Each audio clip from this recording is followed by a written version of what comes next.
नमस्कार मित्रों, स्वागत है आप सभी का the people voice dedicated for Nations building justice, liberty, equality और फ्रेटर्निटी, जो भारतीय संविधान के मुख्य मूल्य है।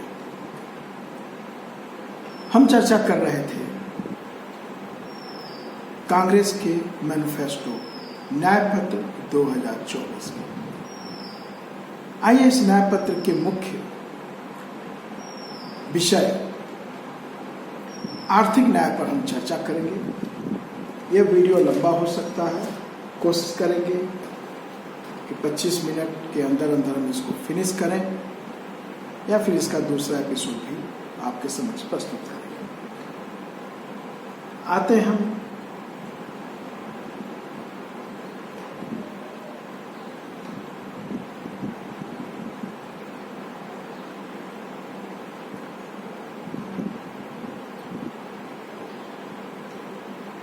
आर्थिक न्याय।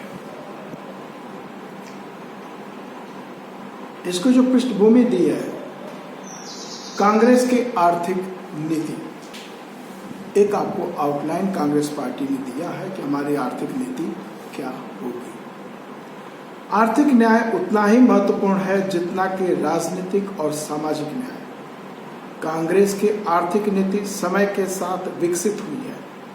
1991 में कांग्रेस ने उदारीकरण युग की शुरुआत की और देश को एक खुली, स्वतंत्र और प्रतिस्पर्धा से भरी अर्थव्यवस्था की ओर बढ़ाया। भारत को इससे जबरदस्त लाभ मिला। बड़े पैमाने पर धन का सृजन हुआ, नए नए व्यवसाय शुरू हुए, उद्यम के अवसर पैदा हुए, एक विशाल मध्यम वर्ग बना, लाखों नौकरियां मिली, शिक्षा और स्वास्थ्य के क्षेत्र में बड़े पैमाने पर नवाचार देखने को मिला और निर्यात काफी बढ़ा। करोड़ों लोगों को गरीबी से बाहर निकाला गया। कांग्रेस एक खुली अर्थव्यवस्था के प्रति अपनी प्रतिबद्धता को दोहराते हैं, जिसमें आर्थिक विकास को निजी क्षेत्र द्वारा आगे बढ़ाया जाएगा, लेकिन एक मजबूत सार्वजनिक क्षेत्र भी होगा। इसका मतलब है कि जो एलपीजी 1991 में लागू किया गया था वह लागू रहेगा और अब वो वैश्विक जरूरत बन चुकी है। कोई भी देश इससे बाहर नहीं जा पाएगा।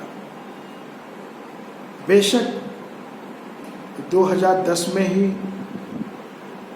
राहुल जी ने तत्कालीन प्रधानमंत्री मनमोहन सिंह जी से वार्तालाप किया था और कहा कि ये इसमें हमें कुछ बदलाव करना होगा, और मनमोहन जी ने कहा इसकी आवश्यकता आ चुकी है और हम इसमें बदलाव करेंगे। और राहुल जी ने अपने भाषणों में भी कहा है कि एलपीजी लागू रहेगी, लेकिन इस रूप में नहीं जो भाजपा ने लागू कर रखा है, बल्कि इसमें संशोधन करते हुए और सार्वजनिक क्षेत्रों की जिम्मेदारी भी तय करते हैं। आइए देखते हैं इसके आगे क्या कहा जा रहा है। आगे लिखा जाता है, नव संकल्प का समय है। 33 वर्षों बाद आर्थिक नीति को रीसेट, फिर से निर्धारित करने का समय आ गया है, जो मैं भी आपसे बता रहा था। कांग्रेस एक नव संकल्प आर्थिक नीति की आवश्यकता है। नव संकल्प आर्थिक नीति की आधारशिला नौकरियां होंगी। नौकरियां पैदा करने के लिए भारत को एक उत्पादक अर्थव्यवस्था बनना होगा। कांग्रेस अपने लिए और दुनिया के लिए वस्तुओं और सेवाओं का उत्पादन करना होगा। यह भारत के लिए दुनिया के सबसे बड़े उत्पादक के रूप में उभरने का एक बड़ा अवसर है। कांग्रेस बिना रोजगार, जॉबलेस के विकास और नौकरी को खत्म करने वाले यानी जॉब लॉस विकास की भाजपा की विरासत को खारिज करती है। कांग्रेस महंगाई से जुड़ी समस्याओं का समाधान करेंगे, जिनमें कि एक बड़े वर्ग में व्यापक गरीबी, भुखमरी, महिलाओं और बच्चों में पोषण की कमी, आय तथा धन की बढ़ती असमानताएं शामिल हैं। हमारी अर्थव्यवस्था के 3 लक्ष्य थे: हैं और रहेंगे। वो लक्ष्य क्या है? काम, धन और जन कल्याण। काम का मतलब है कि बड़े पैमाने पर नौकरियां मिलेंगी और स्वरोजगार एवं बिजनेस शुरू करने के लिए पर्याप्त अवसर मिलेंगे। तो काम के अंदर कितने बिंदुओं को कवर किया गया है? इसमें 21 बिंदु हैं। आइए हम इस 21 बिंदु को पढ़ने का प्रयास करते हैं। कांग्रेस अगले अध्याय में दी गई रूपरेखा के अनुसार करोड़ों नौकरियां पैदा करेगी। सबसे ज्यादा नौकरियां निजी क्षेत्र में मिलती हैं, विशेष रूप से सूक्ष्म, लघु और मध्यम उद्यम MSME सेक्टर नौकरियों के लिए सबसे अधिक अवसर पैदा करता है। औसत शिक्षा और औसत कौशल वाले श्रमिकों को भी सूक्ष्म, लघु और MSME सेक्टर में बड़े पैमाने पर रोजगार के अवसर मिलते हैं। कांग्रेस निजी क्षेत्र और हर तरह के उद्यम, बड़े, मध्यम, छोटे एवं सूक्ष्म को रोजगार के अवसर पैदा करने और वस्तुओं एवं सेवाओं का उत्पादन करने में मदद देगी। कांग्रेस अविश्वास और डर के मौजूदा माहौल को बदलकर एक स्वस्थ इकोसिस्टम बनाएगी, जहां निजी उद्यम, नियामक एजेंसियां, टैक्स एजेंसियां और सरकार आपसी सहयोग और सम्मान की भावना से काम करेंगी। चौथा, कांग्रेस नवाचार और बौद्धिक संपदा के अधिकारों की रक्षा करेंगे, पैसे का प्रबंध करना आसान करेंगे और भारत या विदेश में कहीं भी उत्पादन और बिक्री की स्वतंत्रता सुनिश्चित करेगी। पांचवा, कांग्रेस मुक्त व्यापार और नियम आधारित अंतर्राष्ट्रीय व्यापार और वाणिज्य का समर्थन करेगी। कांग्रेस द्विपक्षीय और बहुपक्षीय व्यापार समझौते को बढ़ावा देंगे और उनमें शामिल होगी। सातवां, विनियामक निरीक्षण स्पष्ट रूप से निर्धारित कानूनों और नियमों के आधार पर होंगे। ऐसे नियमों और कानूनों को निष्पक्षता के साथ और बिना किसी भेदभाव के लागू किया जाएगा। आठवां, कांग्रेस सभी के लिए समान अवसर सुनिश्चित करेगी। नौवां, कांग्रेस एकाधिकार यानी एक कंपनी का प्रभुत्व, अल्पाधिकार कुछ कंपनियों के प्रभुत्व और क्रोनिक कैपिटलिज्म का विरोध करते हैं। 10वां, कांग्रेस यह सुनिश्चित करेगी कि कोई भी कंपनी या व्यक्ति उन वित्तीय या भौतिक संसाधनों या व्यावसायिक अवसरों या रियायतों को सिर्फ अपना न समझे जो प्रत्येक उद्यमी को समान रूप से उपलब्ध होना चाहिए। 11वां, कांग्रेस की नीति उन व्यावसायिक उद्यमों को प्राथमिकता देगी जो बड़ी संख्या में रोजगार एवं नौकरियों के अवसर पैदा करेंगे। 12वां, पूर्ण रोजगार कांग्रेस का लक्ष्य है। कांग्रेस यह सुनिश्चित करेगी कि ज्यादा से ज्यादा लोगों को लाभपूर्ण रोजगार मिले। 13वां, कांग्रेस पूर्ण रोजगार और उच्च उत्पादकता लाभ के अपने दोहरे लक्ष्यों को प्राप्त करने के लिए श्रम और पूंजी के बीच संतुलन बहाल करने के लिए औद्योगिक और श्रम कानूनों में सुधार लाएंगे। भाजपा NDA सरकार द्वारा पारित श्रम संहिताओं की समीक्षा की जाएगी और उनमें संशोधन किए जाएंगे। 14वां, कांग्रेस कार्यस्थलों और आर्थिक अवसरों तक पहुंच में जेंडर डिस्क्रिमिनेशन यानी लैंगिक भेदभाव एवं असमानता से संबंधित समस्याओं का समाधान करेगी। कांग्रेस यह सुनिश्चित करेगी कि बैंक स्वयं सहायता समूहों को कम ब्याज पर लोन दें। 16वां, कांग्रेस बैंकों द्वारा लगाए जाने वाले विभिन्न शुल्कों की व्यापक समीक्षा करेगी। कांग्रेस ग्राहकों का शोषण रोकेगी और बैंक सेवाओं के लिए लगने वाले शुल्कों को तर्कसंगत बनाएगी। 17वां, कांग्रेस एक शहरी रोजगार कार्यक्रम शुरू करेगी जो शहरी बुनियादी ढांचे के पुनर्निर्माण और नवीनीकरण में काम की गारंटी देगा। कांग्रेस गिग श्रमिकों के अधिकारों की रक्षा करने और उनकी सामाजिक सुरक्षा बढ़ाने के लिए एक कानून बनाएगी। गिग इकोनॉमी क्या है, इस पे बृहद चर्चा हमने इसके पहले की वीडियोस में कर रखा है, आप उसको रेफर कर सकते हैं। 19वां, कांग्रेस घरों में काम करने वाले श्रमिकों और प्रवासी श्रमिकों के रोजगार को नियंत्रित करने और उनके बुनियादी कानूनी अधिकारों को सुनिश्चित करने के लिए कानून का प्रस्ताव लाएगी। 20वां, कांग्रेस कर नीतियों को रोजगार और वेतन के साथ साथ निवेश और मुनाफा बढ़ाने के लिए दिशा देगी।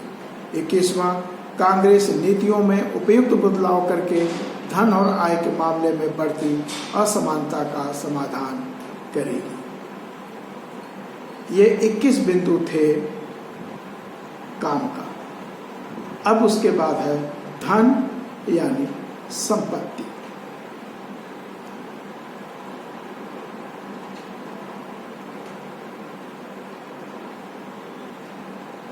संपत्ति और संपत्ति का सृजन किसी भी व्यवसाय का लक्ष्य होता है। औद्योगिक और व्यावसायिक नीतियों और विनियमों को बड़ी मात्रा में वस्तुओं और सेवाओं के उत्पादन को सुविधाजनक बनाने के लिए डिजाइन किया जाएगा। उत्पादन के साथ साथ उत्पादकता भी उतनी ही महत्वपूर्ण है।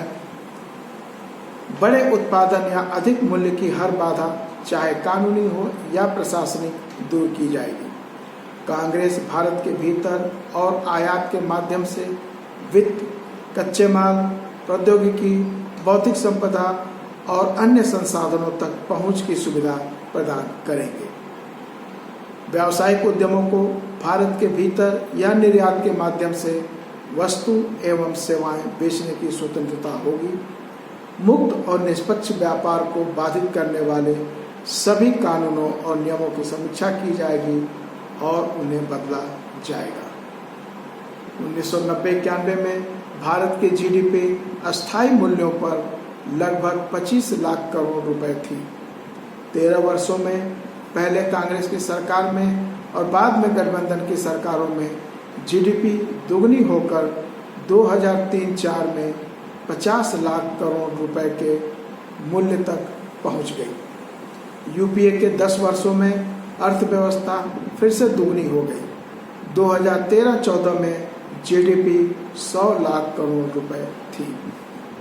भाजपा एनडीए सरकार को 100 लाख करोड़ रुपए की अर्थव्यवस्था विरासत में मिली थी, लेकिन उसने इस सुनहरे मौके को गंवा दिया। अगर यूपीए सत्ता में बना रहता तो अर्थव्यवस्था फिर से दुगनी होकर 2023-24 में 200 लाख करोड़ रुपए की हो जाती। लेकिन अफसोस है कि भाजपा के कुप्रबंधन के कारण सकल घरेलू उत्पाद 2023-24 के अंत तक केवल 173 लाख करोड़ रुपए के स्तर तक ही पहुंच पाया और एक हासिल हो सकने वाले लक्ष्य से पीछे रह जाएगा। कांग्रेस तेजी से विकास और धन सृजन के लिए प्रतिबद्ध है। कांग्रेस ने अगले 10 वर्षों में जीडीपी को दुगना करने का लक्ष्य रखा है।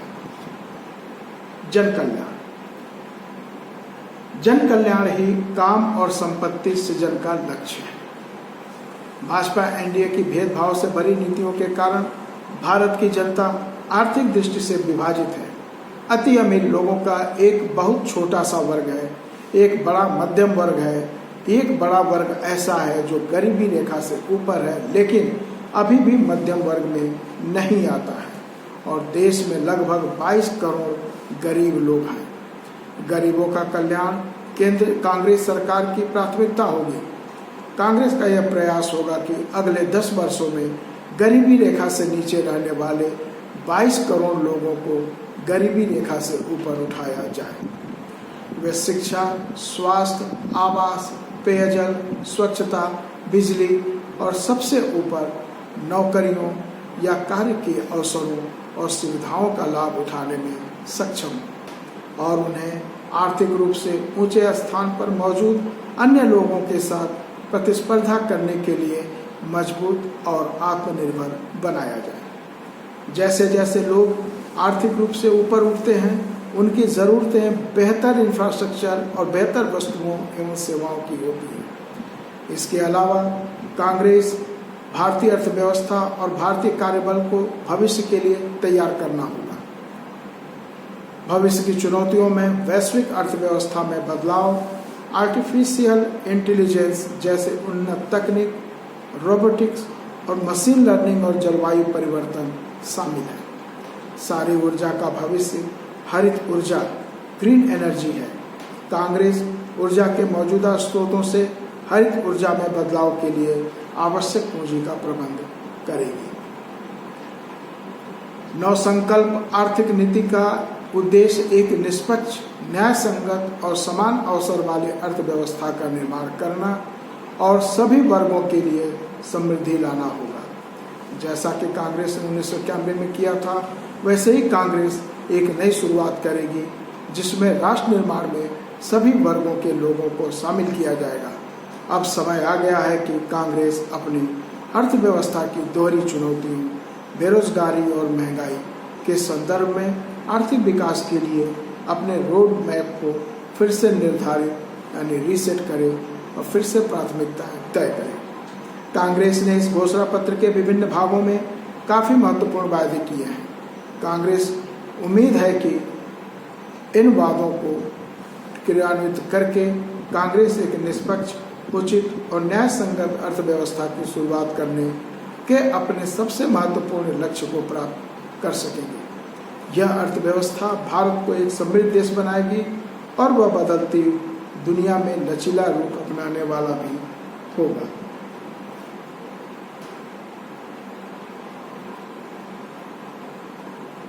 मित्रों,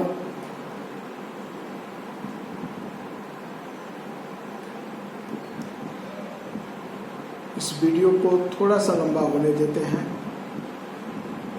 बेरोजगारी की भी बात हम कर लेते हैं, जो कि आर्थिक न्याय के ही अंतर्गत है। यह इसका दूसरा बिंदु है। बेरोजगारी यानी नौकरियों की मांग को पूरा करना। आज सबसे अधिक चुनौती से भरा मुद्दा भयंकर बेरोजगारी है। रोजगार न मिलने के कारण हर तरफ हाहाकार मचा हुआ है। 15 से 29 वर्ष की आयु वाले युवाओं के बीच बेरोजगारी दर 10% है। 25 वर्ष से कम आयु के 42.3% युवा स्नातक बेरोजगार हैं। 30 से 34 वर्ष की आयु के स्नातकों के बीच बेरोजगारी दर 9.8% है। प्रतिवर्ष 2 करोड़ नौकरी देने का झूठा वादा करने वाली भाजपा पर किसी को भरोसा नहीं है। इस गंभीर समस्या पर भाजपा एनडीए सरकार की प्रतिक्रिया श्रम बल सर्वेक्षणों को रोकना, डेटा के साथ छेड़छाड़ करना और यह दिखाने की कोशिश करना है जैसे समस्या है ही नहीं। कांग्रेस इस समस्या को स्वीकार करती है और ठोस पहल के माध्यम से करोड़ों नौकरियों के अवसर पैदा करने का वादा करते हैं। आइए इन वादों में 12 वादे हैं जिस पे हम चर्चा करते हैं। पहला है, केंद्र सरकार के विभिन्न विभागों में खाली पड़े लगभग 30 लाख पदों को भरेंगे। कांग्रेस यह तय करेगी कि पंचायत और नगर निकायों में जितने भी खाली पद पड़े हैं उन्हें राज्य सरकारों की कांग्रेस से समय सारणी के अनुसार भरा जाए। दूसरा, केंद्रीय विश्वविद्यालयों, केंद्रीय शैक्षणिक संस्थानों और केंद्र सरकार के नियंत्रण वाले स्वायत्त संस्थानों में रिक्त शैक्षिक और गैर शैक्षिक पदों को भरा जाएगा। तीसरा, अग्निपथ योजना को समाप्त करेंगे और सशस्त्र बलों, सेना, नौसेना, वायुसेना और तट रक्षक को स्वीकृत पदों पर पूर्ण रूप से सामान्य भर्ती फिर से शुरू करने का निर्देश देंगे। चौथा, 2500 से अधिक आबादी वाले सभी गांवों में एक अतिरिक्त आशा कार्यकर्ता की नियुक्ति करेंगे। पांचवा, आंगनबाड़ी कार्यकर्ताओं की संख्या दुगनी करेंगे और 14 लाख अतिरिक्त नौकरियों के अवसर पैदा करेंगे। छठवां, नियमित एवं गुणवत्ता वाली अतिरिक्त नौकरी देने के लिए कारपोरेट्स को प्रोत्साहित करने के लिए रोजगार से जुड़ी नई प्रोत्साहन योजना लाएंगे। यदि कारपोरेट्स अतिरिक्त भर्ती करेंगे तो उन्हें टैक्स क्रेडिट मिलेगा।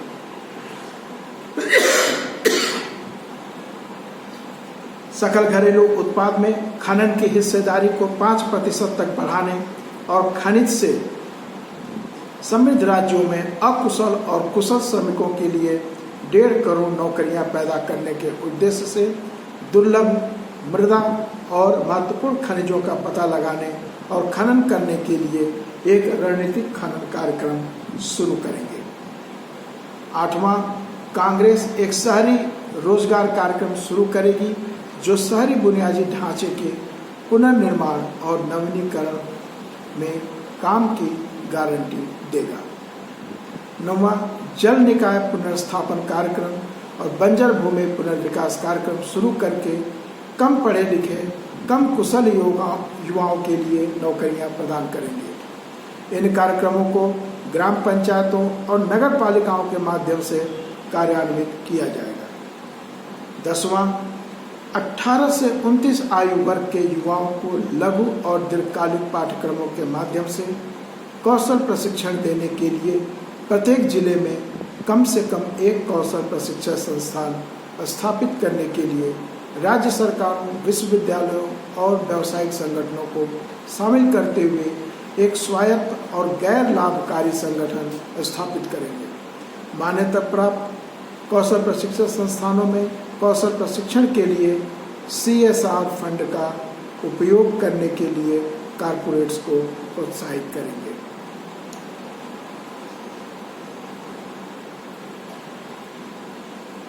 11वां, पंचायतों को सौर ग्रिड स्थापित करने और बनाए रखने के लिए प्रोत्साहित करेंगे, जो सामान्य उद्देश्यों के लिए बिजली पैदा करेंगे और पंचायत स्तर पर रोजगार पैदा करेंगे। 12वां, कार्यस्थलों को महिला श्रमिकों के लिए सुरक्षित बनाने और छोटे बच्चों की देखभाल की सुविधाओं के लिए कानूनों में संशोधन करेंगे। ऐसे कार्यस्थलों तक यात्रा की सुविधा प्रदान करेंगे।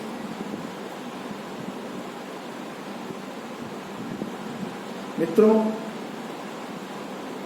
आर्थिक न्याय में हम यहाँ पे अर्धविराम देना चाहते हैं। अगली वीडियो में फिर हम आपसे मिलेंगे और इस गुजारिश के साथ कि इन वीडियोस को आप देखें, सुने, समझें, किसी के बरगलावे में न आए कि प्रधानमंत्री क्या कहते हैं। आपको देखना है कि कांग्रेस अपने मैनिफेस्टो में वास्तव में क्या कह रही है। यदि इंडिया गठबंधन की सरकार बनती है तो आपको यह जानकारी काम आएगी, और अगर सरकार काम नहीं करती तो उसका गला पकड़ने के लिए आप स्वतंत्र रहेंगे। यह तभी संभव है जब आपको मैनिफेस्टो की पूरी जानकारी हो। मिलते हैं अगले वीडियो में, तब तक के लिए जय भारत, जय श्री राम।